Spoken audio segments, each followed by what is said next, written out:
Don't you just love when women... It's Women's History Month. Come celebrate with me at Walt Disney World.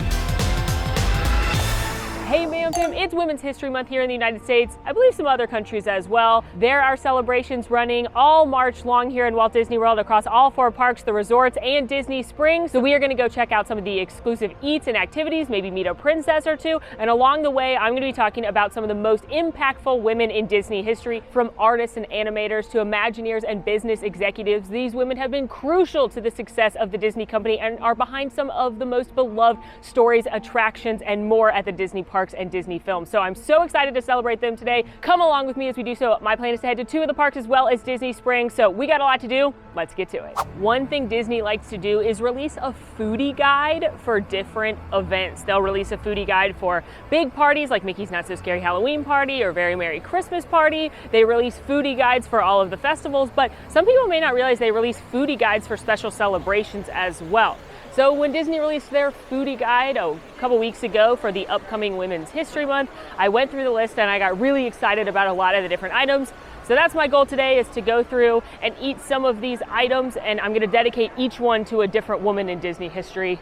And in between some of those food items, we're gonna go do some other fun lady activities. That sounded weird. We're gonna go do some other stuff for women. No, you know what I mean. Obviously, starting our womanly adventures. God, everything sounds weird when I say it, right? Womanly adventures.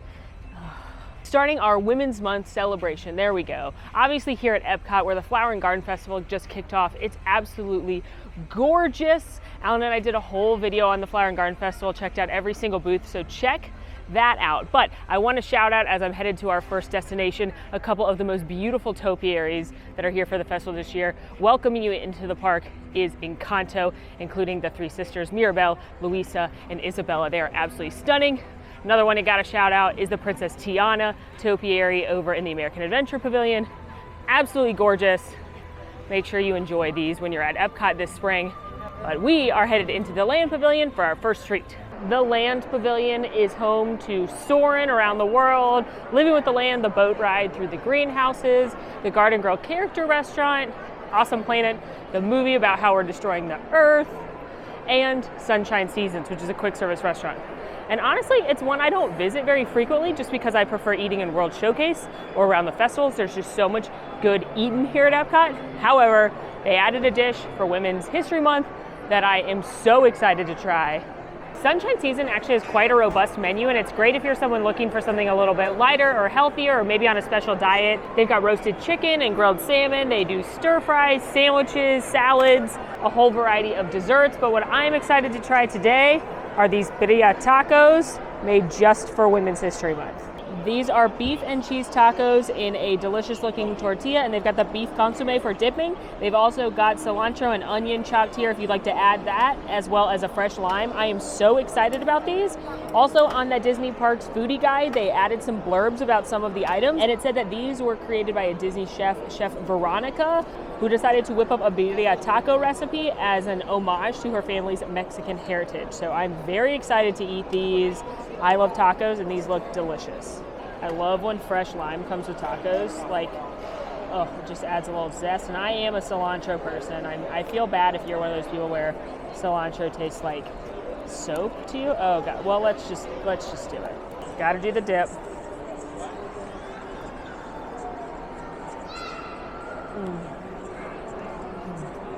These are legitimately excellent, and I wish they'd be on the menu year-round, but maybe somewhere else so I don't have more delicious food in Epcot to choose from.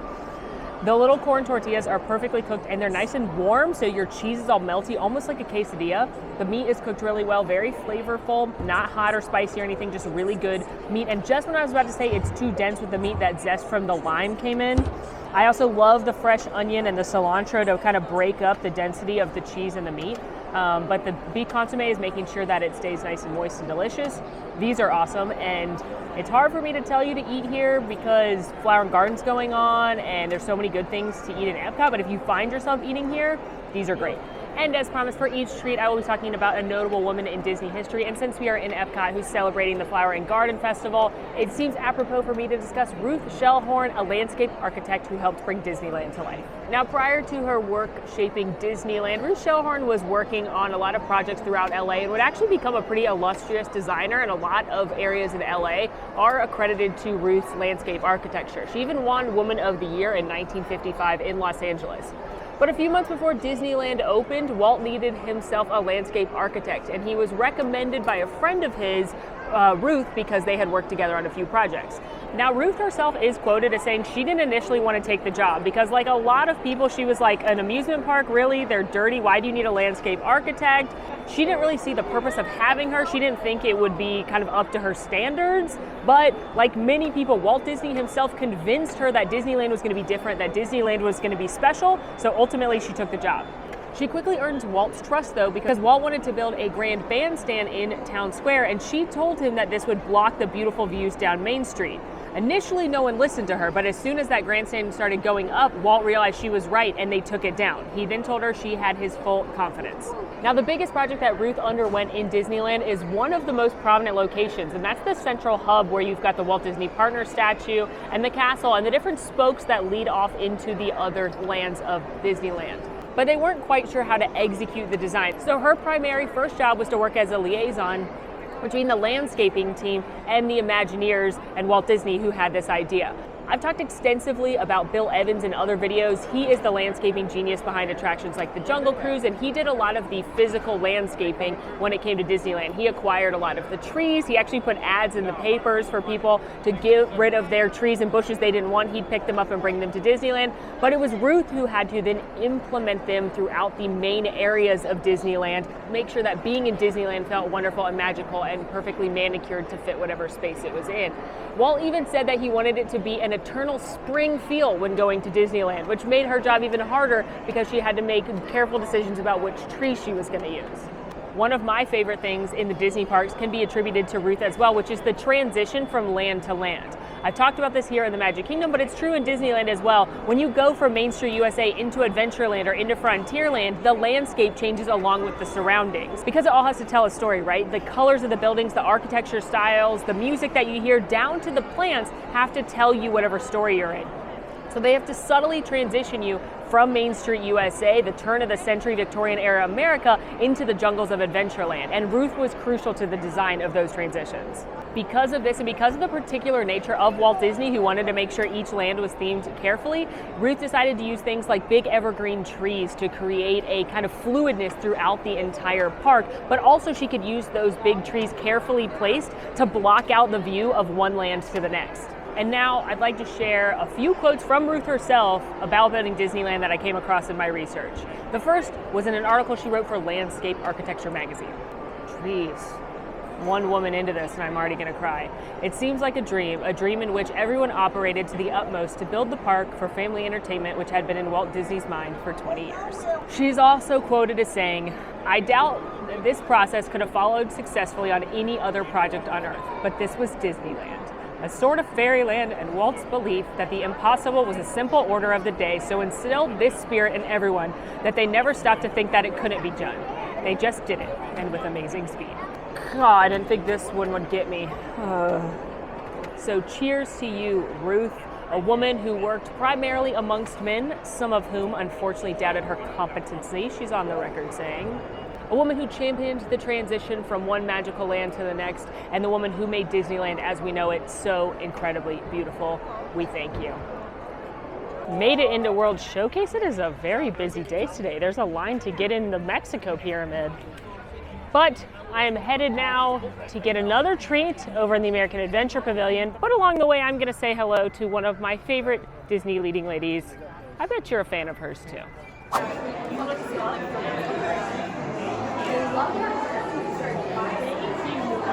you, I think, are the most I did say China. You saved all of China.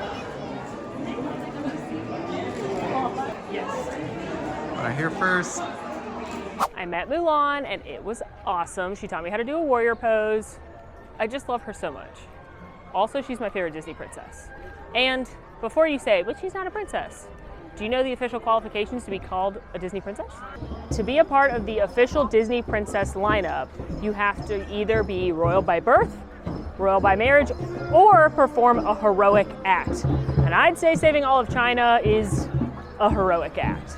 So while I understand she's not a princess because she's not a princess by birth or marriage, she is by Disney's definition a princess, and she's part of the official Disney princess lineup that are all marketed together under the official Disney princess umbrella.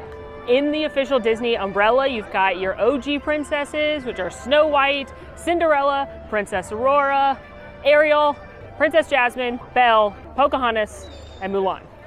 In more recent years, they've added Rapunzel, Princess Tiana, Merida, Moana, and Raya. They've also added and removed princesses before. At one time, Esmeralda from Hunchback of Notre Dame was considered an official Disney princess, as was Tinkerbell. But truly, the definition of a Disney princess is all a marketing tactic. They can market all those characters together or any combination of those characters under the Disney princess umbrella. You may have noticed that I did not say two very notable princesses, or shall I say queens, Anna and Elsa from Frozen. And that's because they're marketed under their own bundle as Frozen, because it makes more money that way.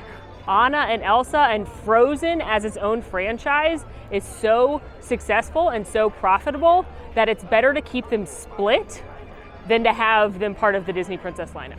So there you go. That's what it takes to be an official Disney princess. Who's your favorite? Let me know down in the comments. Again, Mulan was always one of my favorites growing up, her and Belle. And as I've gotten older, I just really love Mulan and her story and her strength. So I was pleased to see her today. And now we've almost made it to the destination of our next Women's History Month treat. Stopped in the American Adventure Pavilion to pick up our next snack, this adorable Princess Tiana banana pudding. And of course I came outside to eat it so I could look at the Princess Tiana topiary while I do. Now, truth be told, they've had banana pudding at Regal Eagle ever since it opened, and it's really, really good. But they added this beautiful white chocolate little pendant on it actually last month for Celebrate Soulfully. Truthfully, I should have made this style of video for Black History Month as well, but there was a lot of travel in February, so I didn't get the chance. But if you're liking this video, we'll do this next year for Black History Month and Women's History Month again. I love celebrating people who deserve to be celebrated, and I love eating delightful treats, so let me know. Anyway, Princess Tiana banana pudding, let's get into it. Ooh, there's something so delicious about banana pudding. Like, it's just really good banana pudding. It's not super banana-y, so if you're not a banana person, I think you might still like this. It's just got this rich and creamy vanilla pudding. It's got the vanilla wafers, a little bit of banana in there, and then this fresh whipped cream on top. Again, it's hard to say, like, go eat banana pudding in Epcot when you can eat desserts in France or the Germany Caramel Shop. But it's really, really good, and if you're eating at Regal Eagle and you want a dessert, I don't think you'll be disappointed. As I've continued to eat this delicious banana pudding, I've gotten to nice like caramelly layers, so this is a delicious treat, I gotta say. And I can't think of a better woman to talk about right now as I enjoy this delicious banana pudding featuring Princess Tiana than Charita Carter. Charita Carter is the first Black woman to ever be an executive producer at Walt Disney Imagineering. But her story begins long before that. She actually started with Walt Disney Imagineering over 25 years ago in finance. That's right, she started as an accountant and has since moved into the creative side of things. She started as an accountant, moved to be a financial analyst, and then found herself in the creative side of things. Some of her first projects as a creative for Walt Disney Imagineering, including the revamping of Snow White's Scary Adventure over in Disneyland, where she and the team implemented projection mapping. They did the same thing over at the Indiana Jones Adventure, the walk-through Captain Jack Sparrow experience, if you remember that. And they've gone on to use projection mapping at a lot of different attractions around Walt Disney World. And it would make sense that Charita is familiar with projection mapping because one of the biggest projects she's done with Walt Disney Imagineering is be one of the main producers on Mickey and Minnie's Runaway Railway at Hollywood Studios, as well as in Disneyland. Side note, I actually had the chance to meet Charita and speak to her at the Mickey and Minnie's Runaway Railway media event, and she's like literally the nicest person I've ever met. She was so smiley the whole time. You know that when you meet somebody and they just give off like happy, joyous energy? I've had the pleasure of seeing her speak a couple times, and that's the vibe she gives off every time. Like, I fangirled meeting her. She was awesome. But the reason I said that Charita was perfect to celebrate with this Princess Tiana banana pudding is that Charita is overseeing the revamping of both Splash Mountains into Tiana's Bayou Adventure. In an interview I read when researching this video, she said that a few months into the pandemic, then president of Walt Disney Imagineering, Bob Weiss, contacted her and disclosed that we are bringing Princess Tiana to both Disneyland and the Magic Kingdom, and we want you to be the producer. And she burst into tears. God, this video is gonna ruin me. And what's so cool about Charita leading this project is that it's a full circle moment for her. She grew up going to Disneyland. She said that when she was 7 years old, she and her siblings saved all their money to go to Disneyland. They did odd jobs, they washed cars, they did chores, they did everything they could to save money, and they knew they were gonna be on a tight budget going to Disneyland. But when they got to the park, their dad surprised them and handed each of them a crisp $20 bill to spend however they wanted in the park. And then that became a family tradition. Every few years when they were able to save enough money up to go to Disneyland, their dad would surprise them with a $20 bill, but she said she'll never forget the feeling that first time of that first surprise. So then years later, when she started working for the Walt Disney Company, she took her parents to Disneyland and promptly handed her dad a $20 bill when walking in the door. I just love these happy ending stories when someone that clearly grew up a Disney fan moves into accounting, into where she's clearly supposed to be as a creative, and now she's getting to head up one of the biggest renovations in both parks, bringing a very beloved and much needed story to the Magic Kingdom and to Disneyland. So Charita Carter, this delicious pudding is for you. I cannot wait to ride Tiana's Bayou Adventure. And that's saying a lot, because I don't like water rides. Cheers.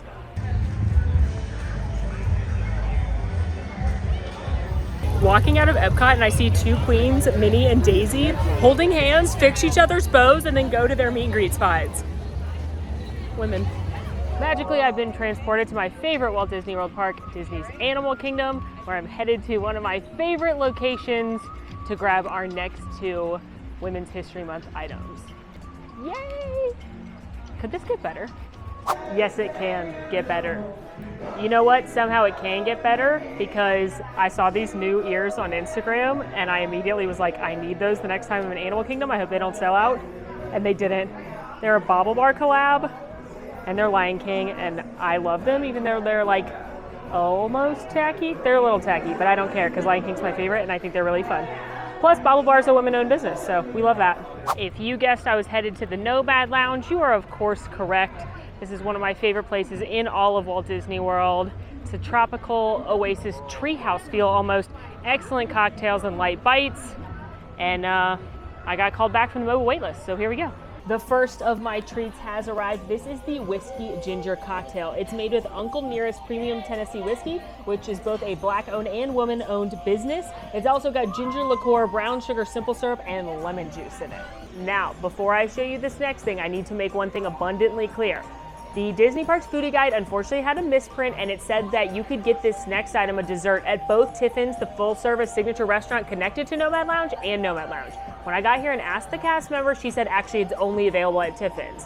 I said no worries, and I was thinking either I would go to Tiffin's and see if they would just let me order the dessert, which I don't want to encourage you to do if you're going to a full-service meal. Like, that's probably not the best thing for the cast members. Or I was thinking, like, should I just eat dinner at Tiffin's tonight, even though I've got more things to eat? But then the cast member surprised me, and she brought it out for me anyway and said, sorry for the misprint, we want to make a little magical moment for you. I'm obviously paying for it. This is not like a free dessert, but I want to make it abundantly clear that this dessert is not supposed to be available at the Nomad Lounge. It is available at Tiffin's if you go eat at Tiffin's. So please don't come here and say, Molly said I could get this dessert here, because you can't. And let's all work together to make cast members' lives better. So this is a magical moment, but I did still want to show you this dessert because it looks amazing. You just need to remember you can grab it next door at Tiffin's, not here at Nomad Lounge. Here it is. Doesn't this look incredible? It's a peach cobbler whiskey cake. It's also made with the Uncle Nearest whiskey, but it's a peach cobbler cake with honey vanilla bean ice cream and a brown butter whiskey caramel. This looks amazing. Both of these things look incredible. Let's start with this cocktail.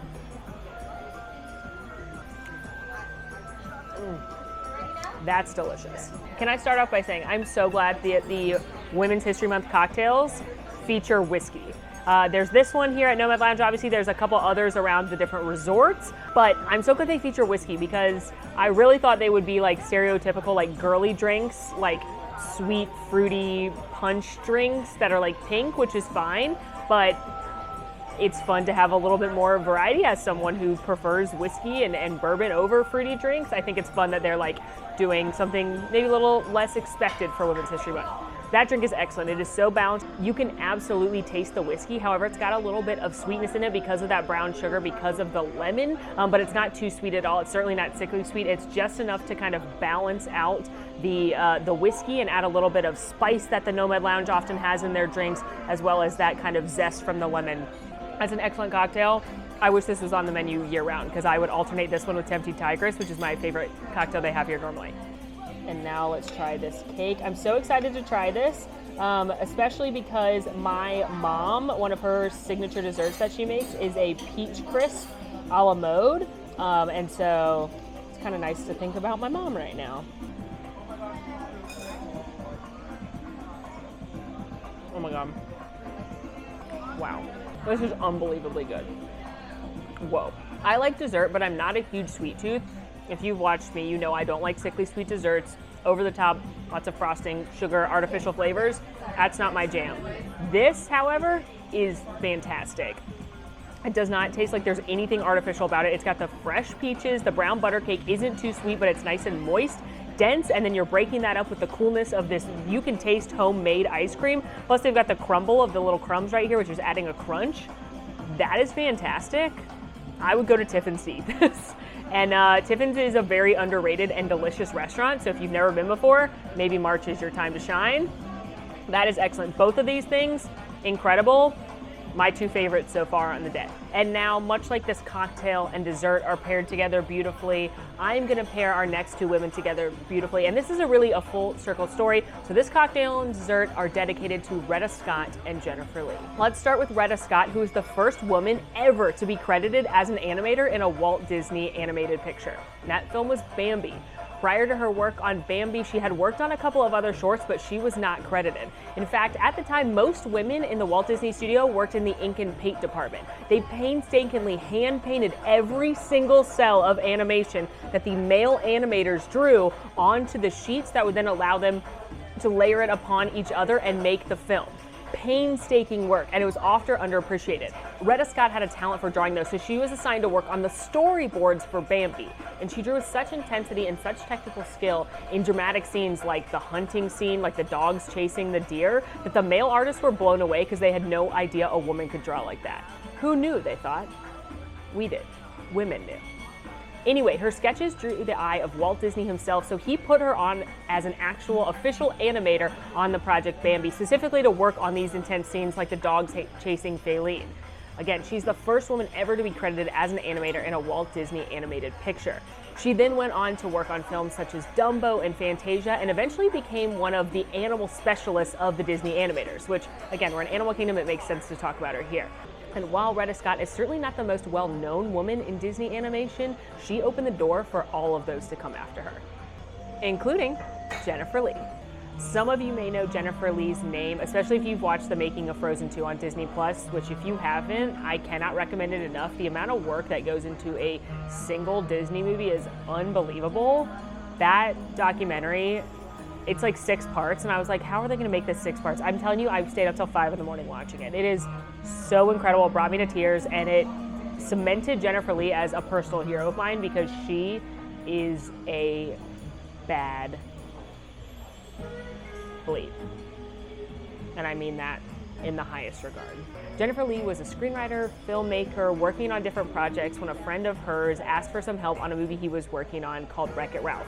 She ended up staying on Wreck-It Ralph. It was supposed to be a temporary couple-month writing gig, but she was doing such a good job that Disney asked her to then work on another film they were working on, a little movie that you might have heard of called Frozen.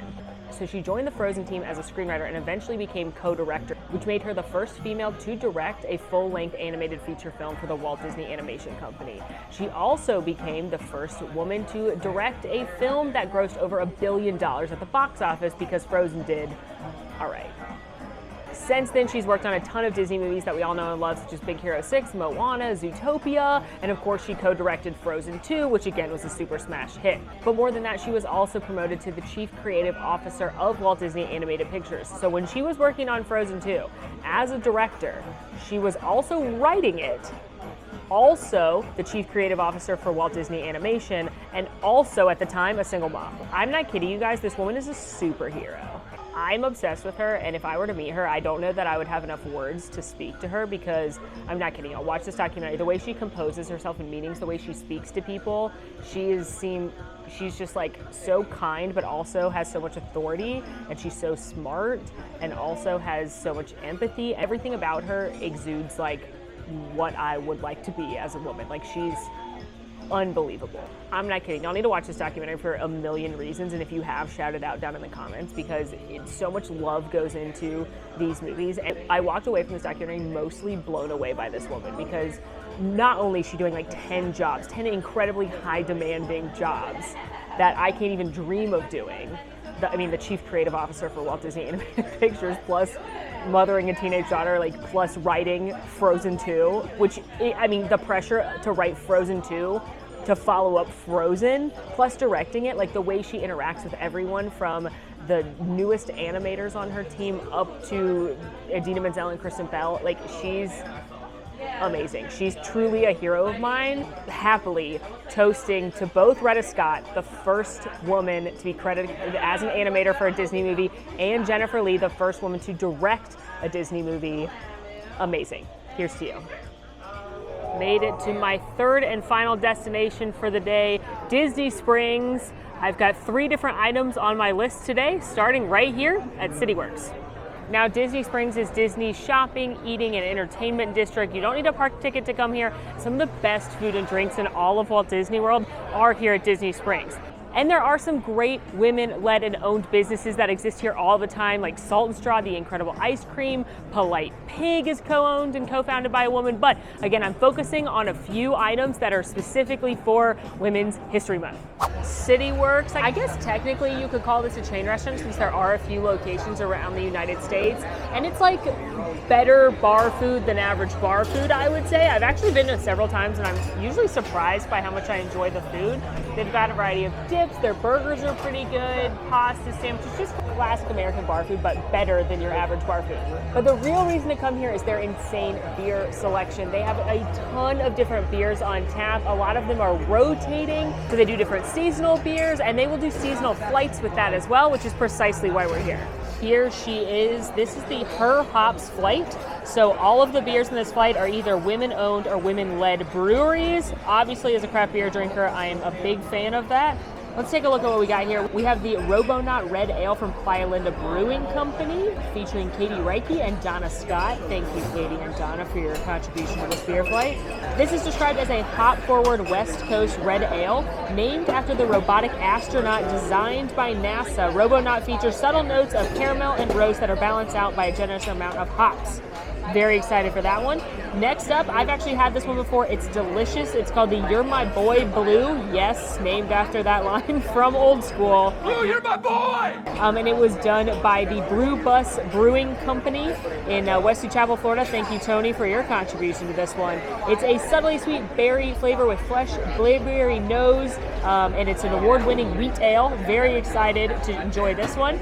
Love the name on this next one. This is the Hakuna Matata IPA from D9 Brewing in Cornelius, North Carolina. Thank you, Carly, for this one. It's a tropical IPA brewed with an international hop profile. It said it's got mandarin orange, pineapple, grapefruit, and elderflower in it. I love a fruity IPA, so I'm most excited to try that one, if I'm being honest. And last, we've got Duke's Cold Nose. This is a brown ale from Bold City Brewery in Jacksonville, Florida. Thank you, Susan, for your contribution to this one. It's a mild brown ale named after Duke, the owner's late beloved boxer. Oh, I love that. It's got hints of chocolate and caramel and a smooth, nutty finish. Excited to try all of these. The Robonaut. Ooh, that is lovely. All right, it looks darker than what I'd like to drink, but it doesn't taste dark. It is refreshing. You can taste the hops. It's a little bit hoppy, but it's lighter than the red ales that say maybe Universal or maybe red ales you've tried before. Still very drinkable. I'm really enjoying that one. Definitely not something I would have ordered, which is kind of the beauty of a flight. You get to try something new.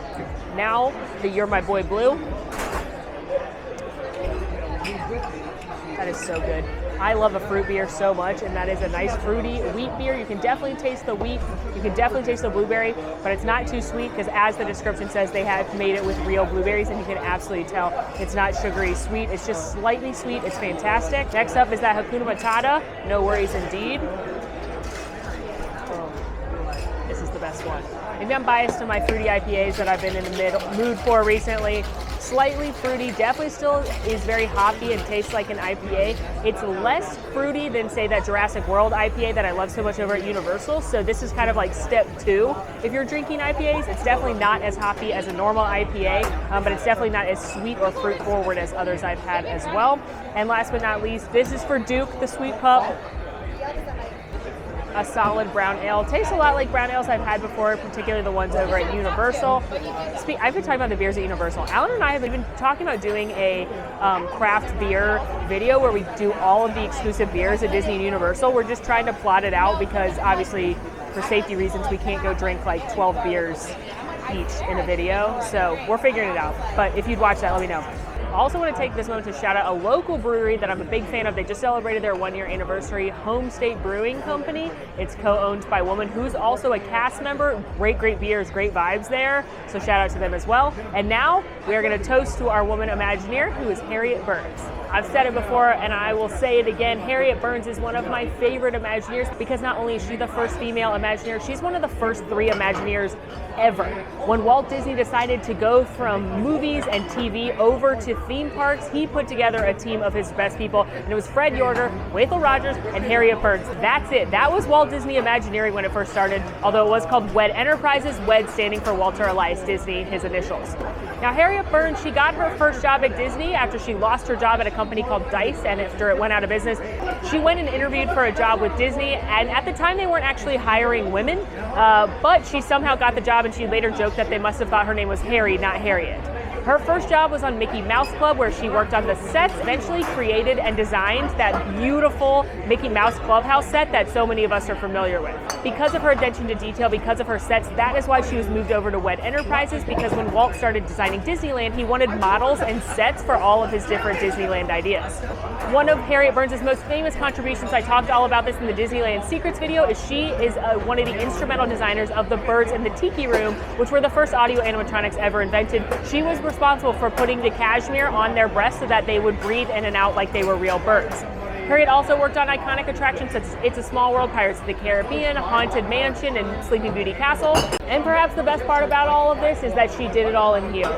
At the time, in the 50s and 60s, ladies weren't really allowed to or expected to wear pants, so she came dressed to the nines every single day. If you read anything about Harriet Burns, all her male counterparts always talk about how sharply she was dressed, and she could hang with the boys while in pantyhose, while in a skirt, while in heels. She could do everything they could do, and I'd argue sometimes do it better. Now, she was quoted as saying she did keep a pair of slacks in a small bag in case she needed to climb up high on a ladder, because she is still a lady after all. But I adore the idea of a woman just dressed head to toe, as girly as can be, just going toe to toe with the men in her same department.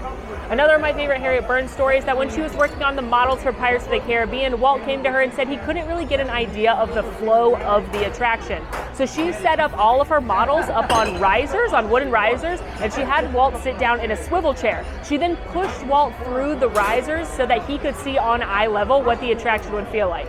Now, if you're a Disney history nerd, you may know that Walt Disney passed away the year before Pirates of the Caribbean officially opened. It was the last attraction he was a part of, but he never actually got to ride it. So being a big Disney nerd, I like to think that the only time he got to ride Pirates of the Caribbean was through Harriet's models as she pushed him through the attraction. One last fun fact for you about Harriet Burns is that one of the most iconic pirates in the attraction, the one with the hairy foot hanging down over the attraction, one, she would have had to be the person that put that human hair on the foot because she was one of the detail artists, and two, she helped design him after the family milkman. So Harriet, this one's for you, the first female Imagineer, the woman who made the Tiki Birds breathe, and the only person to take Walt on a ride of Pirates of the Caribbean. Cheers. Headed to the landing now at Disney Springs. 2 more stops on my list. Both are favorites of mine. If you're unfamiliar with the layout of Disney Springs, it's divided into 4 neighborhoods, as they call it. You've got Town Center, which has things like Guest Relations and Deluxe Burger. You've got the Marketplace, which is where you'll find World of Disney. You've got the West Side, where we just were at CityWorks. There's also Cirque du Soleil. And you've got the Landing, which has some of my favorite places like Wine Bar George and Jock Lindsay's Hangar Bar, which is actually a hint for where we're headed next. I adore Jock Lindsay's. At this time of night, you can hear the live entertainment right next door. It's a loosely Indiana Jones themed bar. You may remember that Jock is the pilot to Indy, and they've actually got really good bar food. They've got a variety of things like flatbreads. This is where you can get that amazing charcuterie stuffed big pretzel. They've got tacos, but tonight we are feasting upon the Nona's Homestyle Italian meatballs. These are brought to you from Disney chef Lori, who used a home-style recipe here to make these meatballs. It's handcrafted Italian meatballs, Sunday gravy with a basil pesto, scratch-made lemon ricotta, some grilled focaccia crostinis, and grated pecorino romano cheese on top. I am so excited for these. I love meatballs. Dig into these. Oh yeah, those look delicious. We'll try one on its own first, and then I'll put it on some bread. Oh.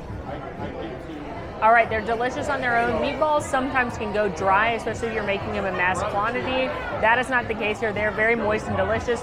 Got a natural sweetness from the tomato and the basil, as well as that little zest from the lemon. You got that creamy ricotta cheese. These are very well done meatballs. Trying it on the crostini now. I don't know where I've been, but meatballs are good. Meatballs served on grilled garlic crostinis, even better. This bread is awesome. It's nice and fluffy. It's got a nice grill on the top. You can actually see the grill marks. It's garlicky. Perfect balance with the meatballs. This is awesome. And while enjoying these meatballs, we're going to be talking about another Disney Imagineering legend, Alice Davis. If the name Davis is familiar to you, you may be thinking of her husband, Mark Davis, another of my favorite Disney artists who was known for drawing lots of the leading ladies of Disney, including Tinkerbell and Maleficent. But we're not here to talk about her husband. We're here to talk about Alice, who is a very talented artist on her own. Well, I guess the last thing I'll say about Mark Davis is that they actually first met when she had received a scholarship to attend the Chouinard Art School. I'm probably butchering that pronunciation, where he was an instructor. But that's not where they fell in love. That happened years later. Alice went and she wanted to be an animator, but she was told she wasn't allowed to because only men were allowed to be animators, so she would be studying clothing design. After graduation, Alice landed herself a job at the Beverly Vogue and Lingerie House in Los Angeles, where she was quickly promoted to head designer and designed all sorts of lingerie. We love her. She was known for her unique mix of patterns and fabrics and colors, and one day she went to a party where she bumped into Mark Davis, her former instructor. It was a little bit later that she received a call from Mark that Walt Disney was looking for a new designer. At the time, Walt Disney Animation Studios was working on a little film called Sleeping Beauty, and they needed a dress for Helene Stanley, the live actress that they were modeling Aurora after. They needed a dress for her to wear so that they could see how her fabric would move as she twirled and dances. So they hired Alice Davis to create this dress for the live action model. Alice found herself working on other projects for the Disney company as well, including live action movies, and eventually she and Mark fell in love when about a year later she met Walt Disney for the first time. She and Mark were out to dinner and all of a sudden Walt Disney comes over. Of course, he knew Mark from being an animator and an Imagineer, and so he came over while the two were having cocktails. In Alice's own words, he quizzed her on all things fabric, and he lit up when she said the word elastic and proceeded to ask her a lot of questions about elastic and how it works. She said that after about 30 minutes, Walt Disney said, "Well, I better get going. You're gonna work for me someday." And work for him she did. Alice was hired as the lead costume designer on It's a Small World when it was opening for the 1964-65 New York's World's Fair. It was her job to outfit all of the dolls in clothing that would be representative of their countries. Alice was known for finding fabrics, for finding material, for finding colors and patterns that were authentic to each doll's nation, and it pulled together this beautiful attraction that we all know and love today. Alice also said that she got to work with one of her own heroes, Mary Blair, more on her in a little bit, because the two of them worked so closely together to bring this iconic attraction to life for the first time. After the World's Fair, Alice became a fixture of Imagineering, and she said she loved it because there were no titles, there was no levels, everybody went by their first name, and everybody was truly dedicated to making the best attractions possible. Alice continued to work on iconic attractions such as the Carousel of Progress, Pirates of the Caribbean. In one of my favorite quotes from Alice Davis, and really any Imagineer, she said that she went from working with sweet little children to dirty old men overnight. So Alice, these meatballs are for you. Thank you for dressing the sweet children on It's a Small World and the stinky old men on Pirates of the Caribbean. Cheers. Headed to my final treat spot, but I think it's worth noting that a lot of the performers Disney Springs has coming out over this month are also celebrating Her Story, which is the campaign as they call it, but they are women-led bands and women artists, so there's several stages around Disney Springs that you can enjoy them for free. Make sure you check them out, but we are headed now into one of my favorite spots in all of Disney World. That's right, we're ending the night with a coffee because I love coffee. And also there's two special coffee things happening here. The first is that they have released a special blend featuring Mary Blair from Encanto. It's the Familia Madrigal blend. It's a magical blend, it says, from Colombia, which makes sense, of course. One of my favorite things about Joffrey's is their unique blends. They've got one for the 50th, and then they also have ones from all different restaurants around Disney World. So you could get the Tusker House specialty blend, the Le Cellier, the Victorian Alberts. I absolutely love these. They also do different seasonal blends. Now, as a pro tip, you can often get these at Home Goods or TJ Maxx for a lot cheaper, but they are very, very cute. However, again, the Encanto blend is a special one released for Women's History Month, but more important than that is that you may know that here at the Disney Springs brick and mortar Joffrey's location, you can get the Ripples art, which is when they print special characters or even your selfie on your coffee, and they've got special ones for Women's History Month. For just 50 cents, you can add one of these pictures printed on top of your latte or your cappuccino, something foamy, and they have special ones for Women's History Month. I can see that they've got Belle, Princess Jasmine, Pocahontas, Rapunzel, Ariel, Princess Tiana, Princess Aurora, and Mulan, as well as some Mirabelle designs. Who am I gonna get? How fun is this? I have Pocahontas on my latte. Now, I originally had the idea of doing Cinderella when I just read that they were gonna have different princesses because she ties into our next woman I'm gonna talk about, but they didn't have Cinderella. So happy to give Pocahontas some love because I think she's very underrated. Now, the next woman, the last woman I'm gonna feature in this video is probably the most well-known Disney artist of all time, Mary Blair. And I actually thought about not putting Mary Blair in this video just because so many people know about her, but also in a video about women's history and Disney artists that have impacted the company, you gotta talk about Mary Blair. This band is crushing right now. Anyway, Mary Blair started working for the Disney company in the 1940s, and she has said that she had some reluctance about moving to cartoon films. She originally worked on movies like Dumbo, an early version of Lady and the Tramp, and a scene from Fantasia that would actually end up getting cut and not released until Fantasia 2000.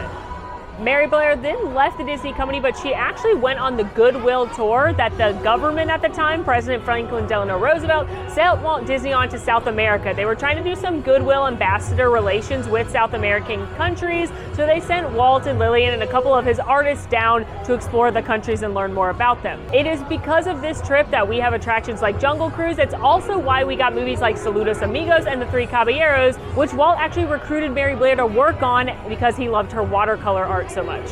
After that, Mary worked on some of the anthology films that Disney released in the 40s, like Make Mine Music, Melody Time, but it's really the 1950s where Mary Blair's most known. Mary Blair was the color artist on iconic Disney films Cinderella, Peter Pan, and Alice in Wonderland. And if you look at her concept art, it is just unbelievably beautiful.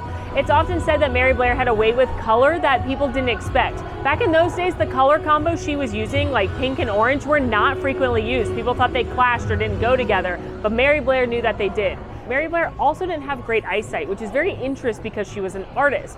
But it is said that because she didn't have such great artists, that's why she used such bright, bold colors. If you look at her artwork, it's not neutrals, it's not faded, it's not pastels, it's all really bright and colorful, and maybe that's because she didn't have great eyesight. After these films, Mary Blair went and did some freelance work for other companies, but when Walt was working on the 64-65 New York's World's Fair, particularly It's a Small World, he knew he needed Mary Blair and her sense of color, so he called her back, and because of Mary Blair, It's a Small World is as iconic as it is. It's because of Mary Blair that Small World looks the way it does. Mary Blair is who designed all of the dolls and gave them that iconic look that we know and love today. She is the one who put all of the bright pops of color throughout It's a Small World. When you think about It's a Small World, it is bright colors, it is bold patterns, it is happy, it is joyous, and that is all Mary Blair. That is probably her most well-known work of art, It's a Small World, but of course she's done other works around the Disney parks as well. Another notable piece is that beautiful mural that you can see in the Contemporary Resort, that gorgeous mosaic that features the five-legged goat for some reason, ask Mary Blair, I guess. But again, Mary Blair is probably the most iconic Disney artist, and because of her, we get the bright pops of color, we get beautiful films like Cinderella, Alice in Wonderland, and Peter Pan, and we get to believe that it's a small world after all. So Mary Blair, this beautiful latte is for you. Well, that is a wrap on my Women's History Month video here in Disney. I hope you had fun checking out some of the exclusive treats and learning about the iconic Disney women behind some of the parks and movies that we all love so much. If you liked this style of video, let me know. We can definitely do more Disney history videos. I love doing them. I find this stuff fascinating, so you just let me know. In the meantime, friends, make sure to rate, review, subscribe, follow us on social media, come join our Discord, it's a lot of fun. And until next time, friends, I'm Molly, and it has been so magical and pretty empowering, I'd say. Now go watch my Disneyland Secrets video. Bye!